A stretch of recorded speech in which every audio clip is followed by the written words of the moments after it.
Hi everyone, I'm Angela from Buckridge Homestead. I'm so excited to have you here today. We are going to make farmhouse style cheddar cheese. It's going to be delicious. We're going to be making this from scratch with all the other ingredients that I've just shown you.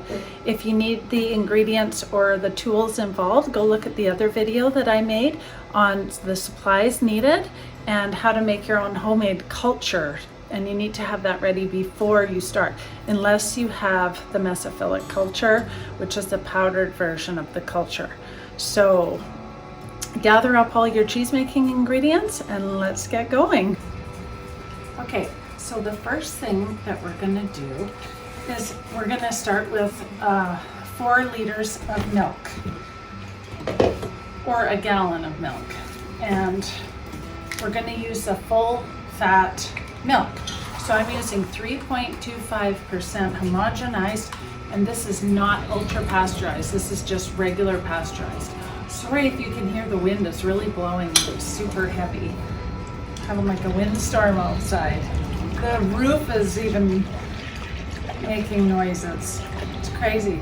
Okay, so I'm gonna add that to my smaller pot today because this is gonna be one recipe, which is gonna yield one of those rounds of cheese that I just showed you. And I'm just pouring it in straight from the fridge. And now we're gonna take it to the stove and heat it up.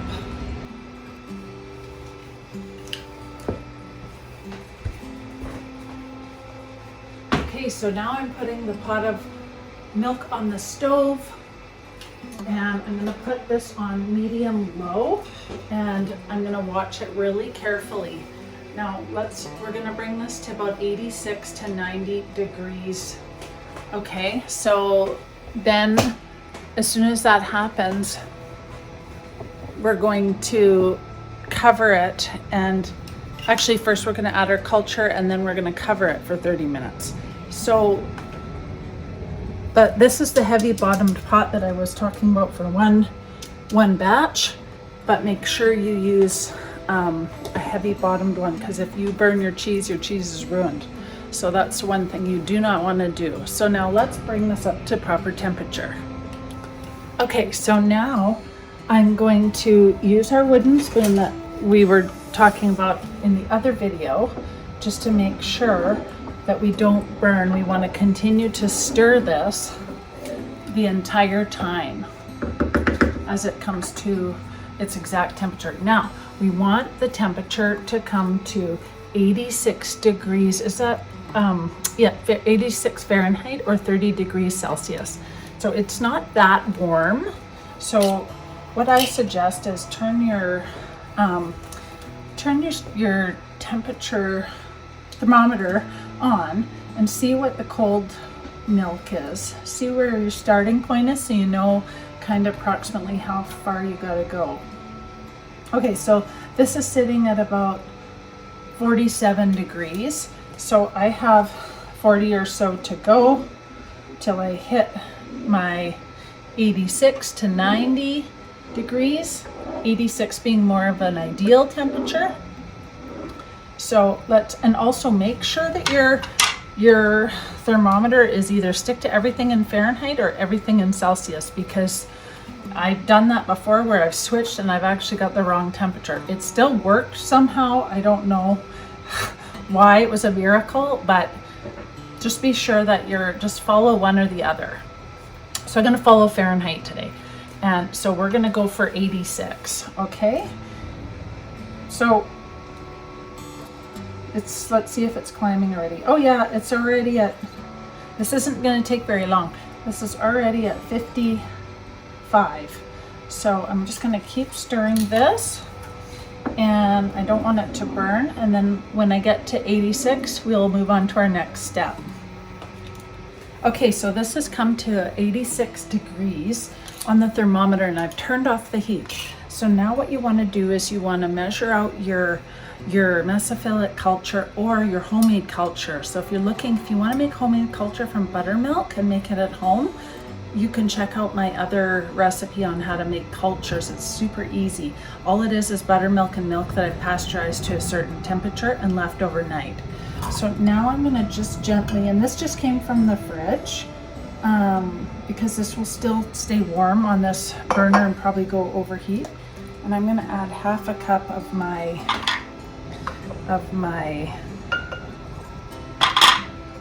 culture and just one little extra drop because I didn't stir it. So now we're going to wait, and we're going to cover the pot with the lid, and we're going to put the timer on for 30 minutes.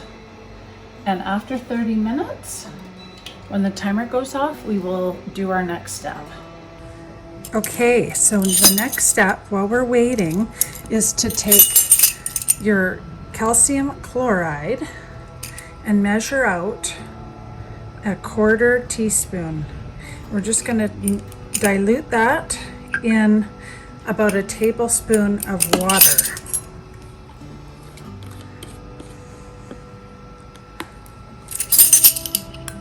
We'll just stir that around, and then we'll wait for the 30 minutes. I still have 25 minutes to go on the timer. Okay, the other thing that we're going to do is we're going to go to the freezer, and we are going to grab our rennet, and we're going to mix that up.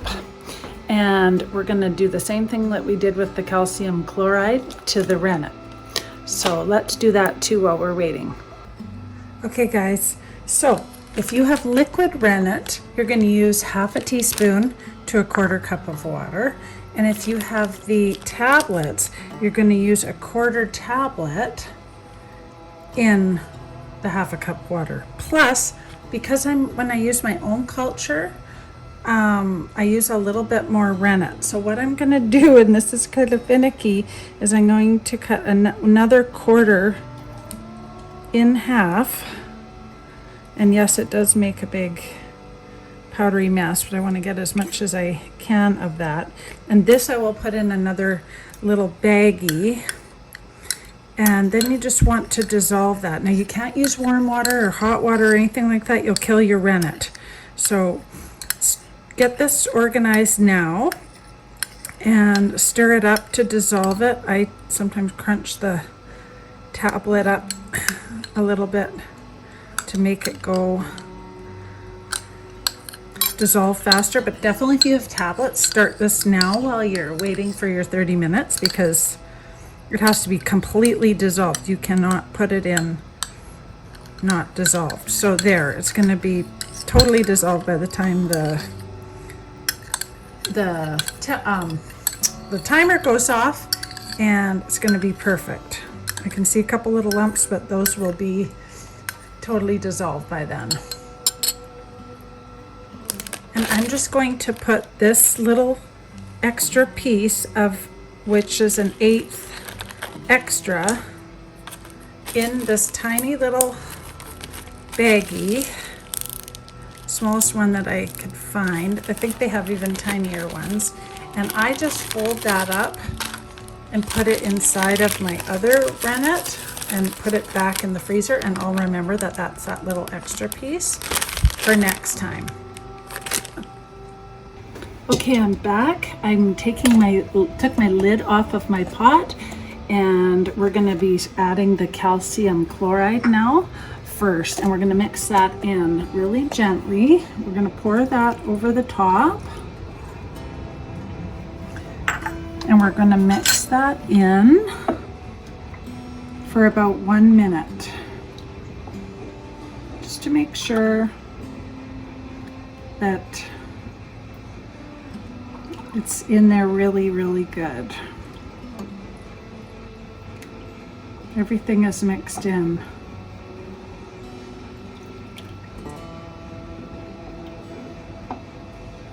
Okay.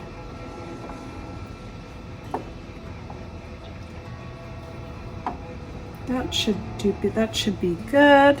Okay, the next step is to get your rennet, which you dissolved in the water. And we want to pour that in there. So we're going to pour the rennet in now. And we're going to give that just a quick stir to let it Make sure that it gets mixed thoroughly.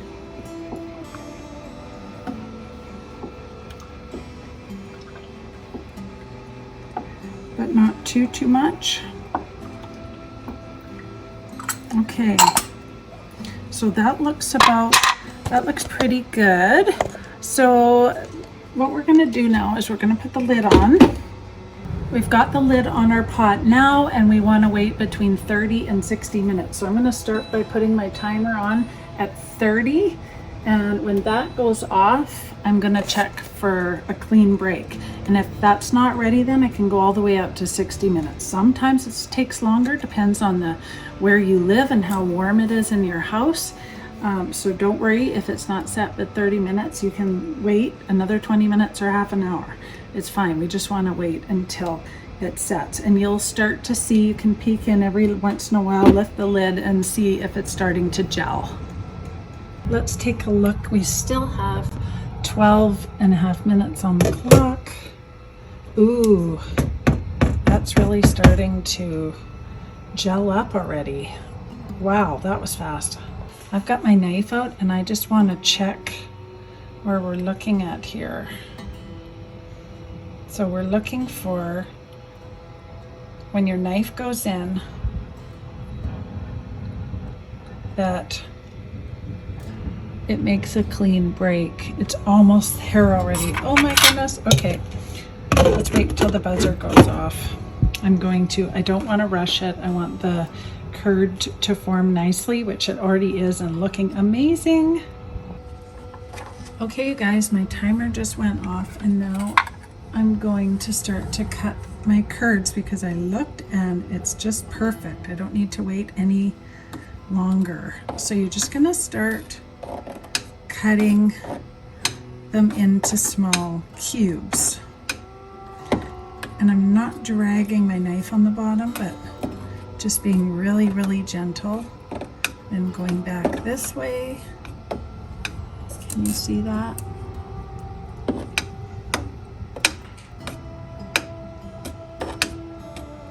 So you're really checking for this to split away from the whey. So it looks pretty beautiful.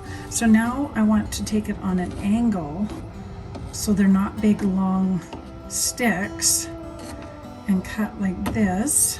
And then I'm going to turn and do this side underneath, and then this side, because we need the whey to start to come out of this beautiful curd, and it's looking so nice. Oh, I'm so pleased with how it's setting up. Beautiful. Okay, so that's looking pretty good. So now what we want to do is I'm going to just I'm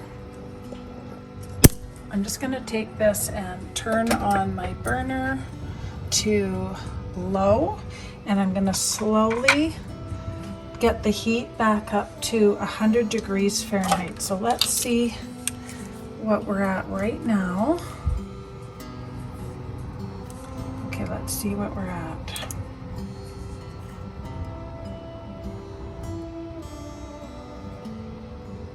Okay, well, that's not too far off of here right now already. So I'm going to turn this down even, because this pot has really held the heat in here.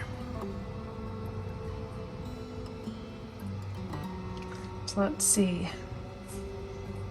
Some spots seem warmer than others, but okay, so the goal is to get this pot up to 100, and we're going to stir and slowly gently pull the curd away from the sides. Okay, so first I'm just going to use this to break the edge, give it a nice stir.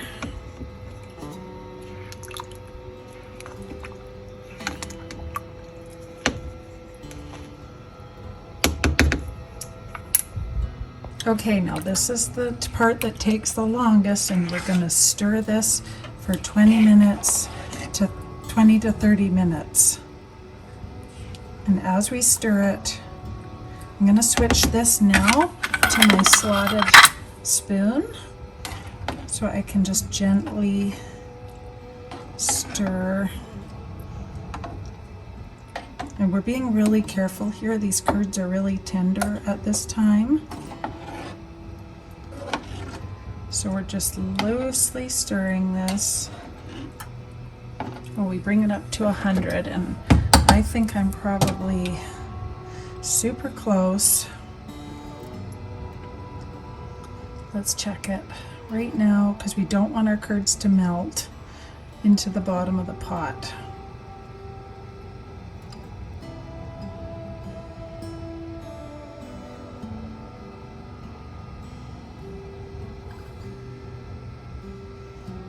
Okay, so now I'm at 98, so I know I probably exactly at 100. So I'm just going to gently stir this, really gently, not being rough. You can see my spoon will still cut that curd. It's still soft and delicate. Don't want to go crazy making it just mush. So I'm going to just keep doing this probably until I'm going to actually put the timer on for 20 minutes, and I'm going to continue to just gently stir that and try and keep it around 100 at the same time. So I think this pot's holding the heat really nice, so I'm not too worried about it coming down too much. Otherwise I can just gently put it on low again and bring it back up to temperature. So once this is done, we're going to get to the really fun part. Okay guys, I'll be back when I've stirred this for 20 minutes or so. Okay, so now I'm going to get my cheesecloth ready and my bowl ready that I'm going to drain it in. I'm using a bigger bowl. It doesn't have to be that big, but it's going to make a lot of liquid. So you want it big enough that because you really want to save this liquid as well. You don't want to throw it away. It's good for so many things. So let me get the cheesecloth going and I'll show you how I do it. So now I just layer one piece of cheesecloth and that way, and another piece of cheesecloth this way, and now I'm all ready for my curds. The other thing that I want to set up is I want ready to go. I want to have my plate and my little cheese press, because this is the one smaller cheese press made for when you use 1 gallon of milk. It's the perfect size for this. So I want to get that out. And I also may use another piece of cheesecloth. I'm not sure, so I have it ready if I do need it all clean. I'm about halfway, and look how lovely these are. Now I forgot to mention, if there's any huge cubes left in here, you can kind of delicately cut those with your spoon, because the goal is to pull as much whey out of the curd as we can. So if there's any really big pieces of curd, you can cut those. But do you see how it's really starting to separate nicely from the whey? It's already pulling out so much. And we still have 13 minutes to go. So you're just being super gentle here again. Nothing crazy. You're not, no aggressive stirring. Just gently helping the curd to come out of the way. See, there's a little big piece. I'm gonna try and cut that. And look at that, so beautiful. So we're done with our awesome thermometer. Be sure to turn it off so your battery lasts, and you can clean that and get that done and put away. Because it really sucks when you go to make cheese and your thermometer's dead, because then you're in trouble. So I always suggest I always clean it and turn it off and put it away, because the little batteries in there are hard to find and you can't find them right away when you want to make cheese. So just a tip. Okay, so now we're gonna measure out our salt. So you can use any kind of non-iodized salt, but not anything with the iodine in it. I'm just using really fine sea salt. If you choose, you can also use pink Himalayan fine sea salt, as long as it's natural, or of course a cheese salt if you have it. So I'm just gonna get a little container and I'm going to pour 1.5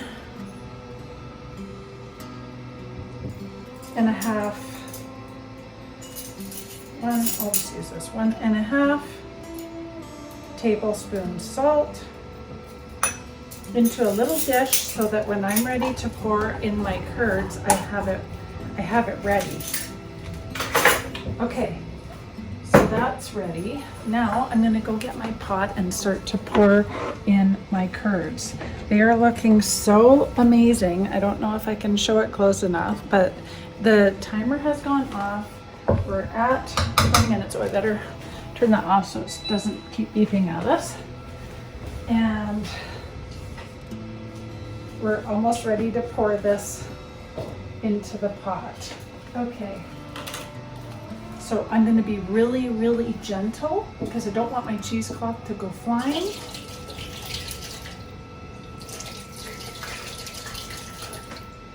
I'm going to stop here and just pull this up. Now, you could probably clip this on the side, but once it gets the warm in there, it seems to stay just fine. I'm just really gentle pouring this so I don't splash it all over my face. Oh wow, that looks so beautiful. Okay, so I'm just gonna get all this extra beautiful curds out because that's quite a bit in there.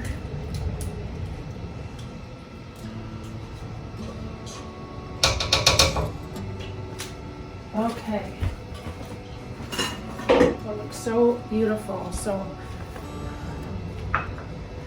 I'm going to get a closer shot so you guys can see what the next step is. Okay, so the next step is we're just going to gather all these 4 corners of the cheesecloth without losing any of this precious cheese and transfer it to another smaller bowl. Now I'm just going to gently, not twist like crazy, but I'm just gently helping the whey come out here a little bit. Not too much, because we're going to do this a lot more in our next step. But just gently, not squeezing or pinching or anything too tight, just being really gentle with it. Just keep getting that whey out. Sometimes it can take up to a couple minutes to get it out. Can you see it dripping? When it slows down, then we're going to transfer it into our other bowl.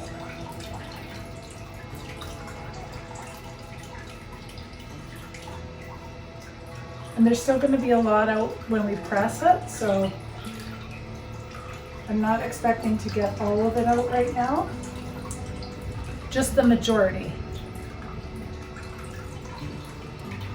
the biggest amount. Okay, so most of that is out, so now I'm transferring it over into this smaller bowl. You can see how beautiful this is looking. So easy. And this is kind of the stage where if you wanted ricotta cheese, this is very close. Okay, so now I'm just going to put in that salt that we just prior measured out, and I'm going to just gently press it in to the salt, or to the curd. And yes, I know some's going into the way, and that's okay. There's not that much going to be lost.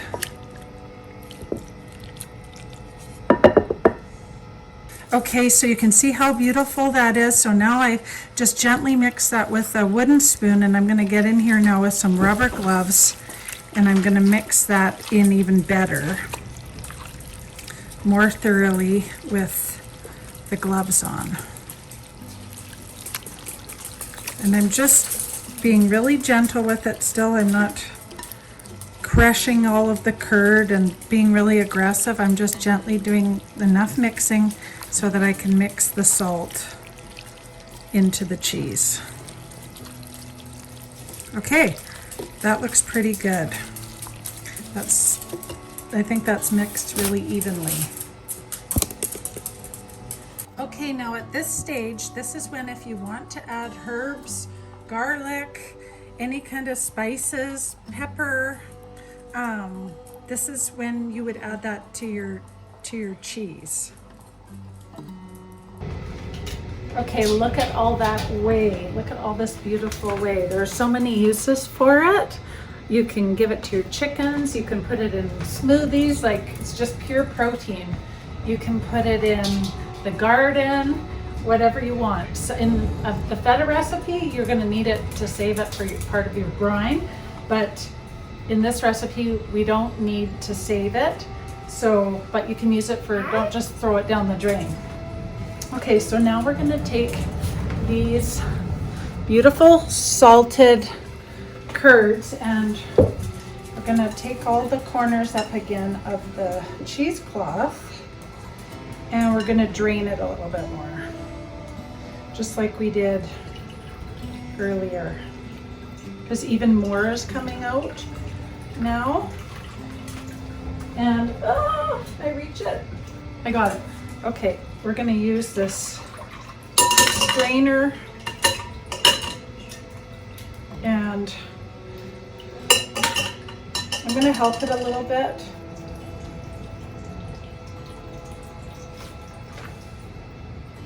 But again, I'm not pushing too hard. You just want to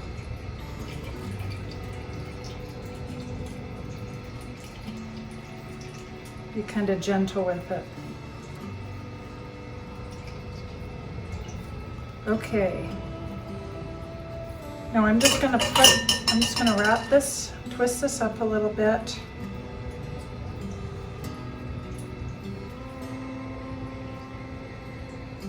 And I'm gonna put it in this strainer.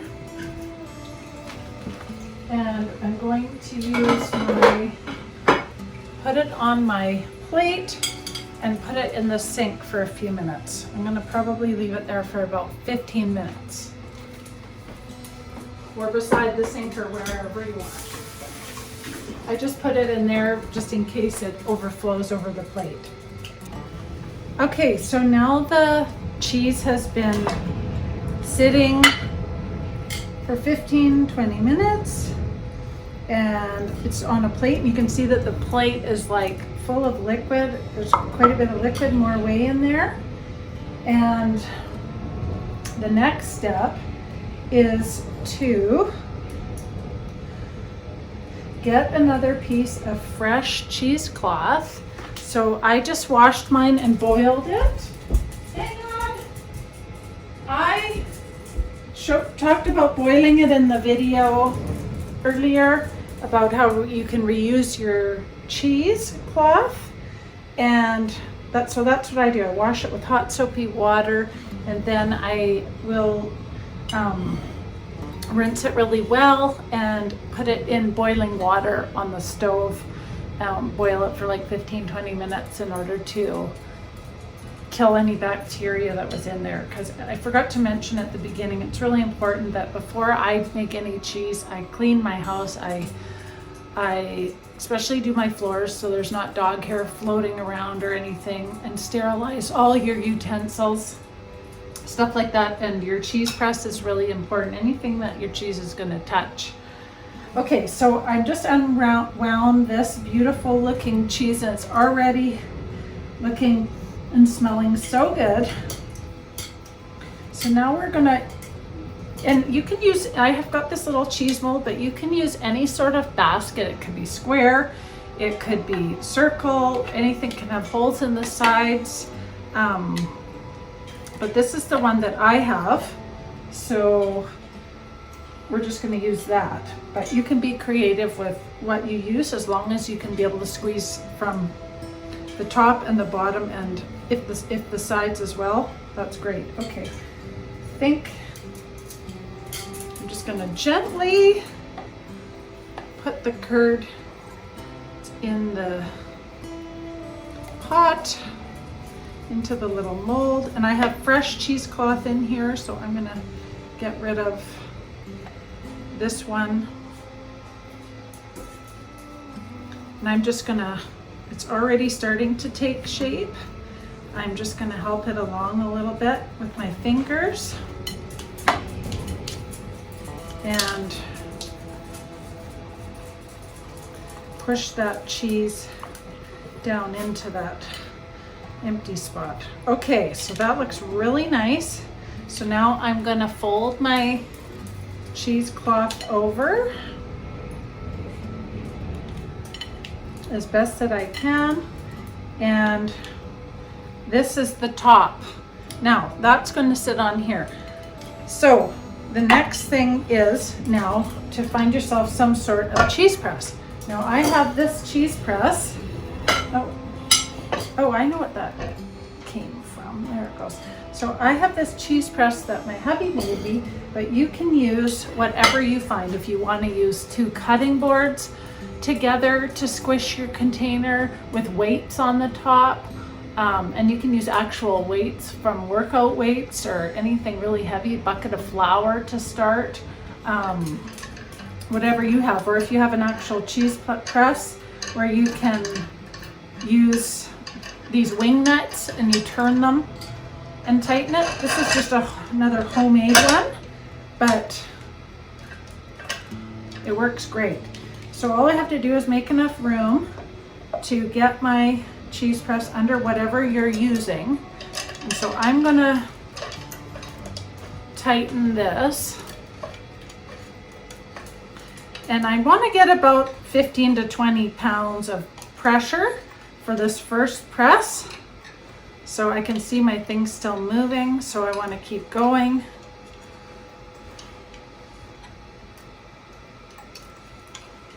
And it's going to start pressing out even more of that whey. So I'm going to get this now. See, it's already coming out. So that's great. So I'm just going to leave that on the plate. Tighten that a little bit more. And now I'm going to go put the timer on for 15 minutes. And in 15 minutes, we're going to flip it. So timer, 15. And when I come back, we're going to undo this, flip it over, do the exact same thing, and another 15 minutes. Okay, you guys, so it's cleanup time for me. I'm going to give my kitchen a quick clean. I got a sink full of dishes and dirty cheesecloth, so I'm going to get everything cleaned up well and do just a quick clean while this is sitting here for 15 minutes.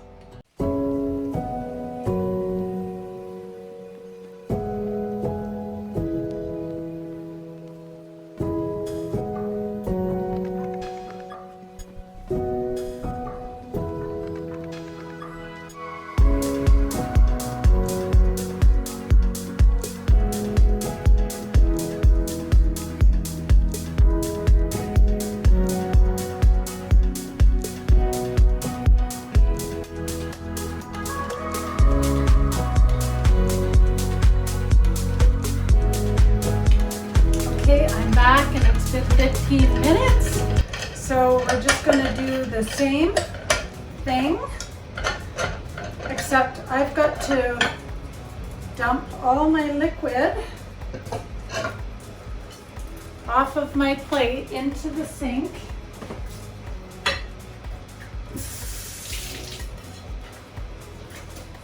Okay, and then we're gonna do the same thing. We're gonna unwrap this cheese. Ooh, and it's already looking so nice.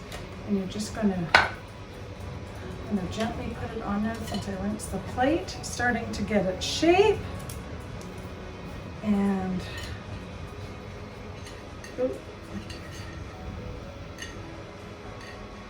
gently flip that guy over and do it again for the same time. Just going to put that on here. Oops.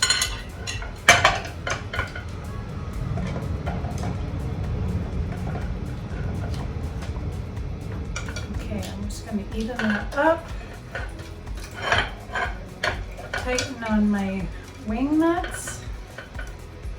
Okay, so depending on what you're using now, you're going to do the same amount, about 15-20 pounds of pressure right now, and then when we take it out the next time, we need to add it up to about 40. So get whatever extra weights that you need now out so that you can be ready for turning this in 15 minutes.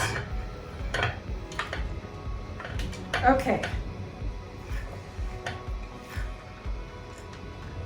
I also have this handy dandy tool for when I can't tighten it anymore. When I go to do the next step, which is doing the same thing but for an hour with 40 pounds of pressure approximately, then I want it, so in order for me, I just add my pressure, I just tighten it this way to get that extra weight.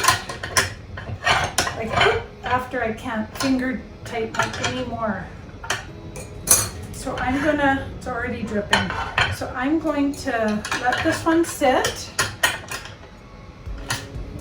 for 15 more minutes. I'm gonna do the same thing and then I'm gonna flip it over and do 1 hour on the timer. Then you're going to take it apart, flip it, do another hour on the timer, and then you're gonna take it out, okay? So I will see you in 2 hours and 15 minutes. Okay, so we're back and this is sat here for 2 hours and 15 minutes. And every time I tighten it and leave it, put the more pressure on it and the more weight, more and more liquid come out. And I just want to show you the final product after this, because now you're going to leave it overnight. Okay, so you're going to flip it the last time, and then you're going to leave it draining overnight to get all your whey off, and the next day you're going to have something beautiful.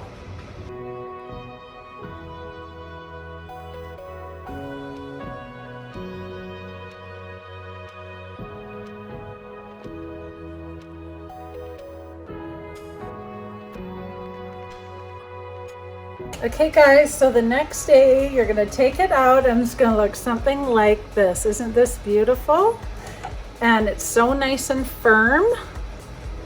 And what you can do is you can see that the press made a slight ridge. So if you choose to, you can take a knife and just gently cut off of that top rind if it bothers you, because it probably will get hard anyway. So I'm just going to trim that off. And I'm not taking big gouges out of my cheese. I'm just taking just that rim that the press leaves. So about like that. Okay, so now you can actually eat this now already, or you can age it. So the next step is to cure it on a drying rack like this overnight for 24 hours, and then you're going to flip it over for another 24 hours and do that for 2 days and cure it for 2 days, flipping it. And then what you need to do is either put it in I suggest a vacuum seal bag, and then the longer it's in the vacuum seal bag, the longer it's going to get really nice flavor, and then you can keep it either in a cheese cave, but if you don't have that in the perfect temperature, you can just put it in your fridge. So I'm going to cut into this so I can show you guys the beautiful consistency of how nice that this cheese actually is. Okay, and this is just our white cheddar, farmhouse cheddar. So this is so beautiful, you guys. Look at how nice and firm and dry this is. If you touch it like this, you can feel the moisture in it, so it does need to dry, but I just want to show you a beautiful consistency. Okay, so look at that. That's the inside. Okay, so it's going to be beautiful. It's going to get better and better as it ages. So yay! Look at how good that turned out. Isn't that just lovely? Oh, if you could only smell how good it is. It's a little bit still like tangy smelling, but it'll age over time, and that just is so beautiful and such a yummy piece of cheese. So go ahead and sample your cheese. You made it. That's so awesome. So congratulations, you made your first brick of cheese, and look how good that looks inside. Here's our little slice. So go ahead and sample the cheese and then put it in a vacuum sealed bag. Unless you know how to wax cheese, that's the best thing, to put it in your fridge. So yay, you just made white cheddar, farmhouse white cheddar, and it looks just beautiful. So thank you guys so much again for being here. I had so much fun showing you. I can't wait to teach you how to make feta. That's just as easy. And so when you do make your cheese, I'd love to know in the comments. Please show me a picture or ask me any questions in the comments. I'd be happy to tell you, answer what I know. And basically that's all there is to it. So I hope you have a wonderful day, and I will see you in my next video. Bye, friends.